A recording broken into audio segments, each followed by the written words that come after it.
Hello, it's Wednesday and we're back to science. So we're still doing our Year 6 unit on electricity. Last week on Friday we were investigating the renewable energy source solar energy, and today we're going to go and look at a new one with wind power. So wind turbines like these here are used to harness energy. So we're going to be doing three particular things today in your research. You're going to need to be able to describe how the energy source is used to produce electricity, and I'll give you a bit of a hand with that one today. You need to also identify the energy transformations that occur, and that's that energy chain that we talk about here. So we will go through that, but then you'll need to make a record of that on your worksheets. And the third thing is describing the advantages and disadvantages of these energy sources for communities. That's very much linked into our assessments, so make sure that you develop your understanding of those. All right, so first of all, we'll have a look in a moment at the energy chain for making electricity. Okay, again, you can see some more examples of where things are located around. This one is offshore, so it's just off the coastline, and prevailing winds there make it a suitable location. And also you find that a lot of the wind turbines are located on places that are higher altitude.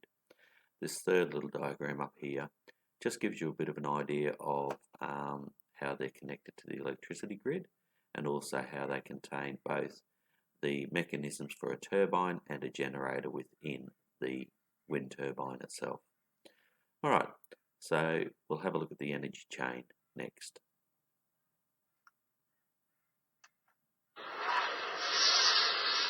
Wind is our source of power. Now the energy chain here is quite short. The turbine, it'll catch the wind directly and make the blades spin, just like a propeller on a plane. And because there is a turbine in there, it does have the direct attachment to a generator, which then creates electricity straight away. So let's review the different parts.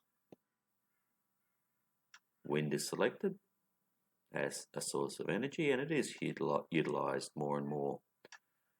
The wind pushes the blades on the turbine, making it rotate, so it's a rotational energy or a kinetic energy, and that is directly converted into electricity via the generator.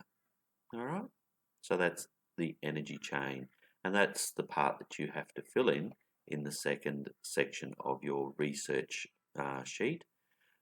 So you can either do a written record of it, or you can do a diagram to say how it works. But it's a fairly short energy chain, as you can see. All right, so in this particular worksheet, you have to fill in the first section. How is the energy source used to produce electricity? Then you need to do the energy chain that we just observed. I'm going to give you a bit of a hand with this one because I know a few people had trouble with working out what to write in this area. So if you write something like this, you can pretty much know that you're on the right track. So pause the video so you can write that information down. I will read it through to you, and then you can pause. So the wind's energy has been harnessed for centuries. In the past, windmills used wind power. Now, wind turbines are machines that convert this energy into electricity. Now, of course, wind can be unreliable, and so turbines need to be located in areas that have prevailing winds. The word prevailing means that they are regular and repeating. Now, this can often be along coastlines or even offshore, as we saw in an earlier picture, and higher altitudes are also suitable for locating wind turbines. So pause the video if you're going to complete that section now, and then come back to move on to the next sections.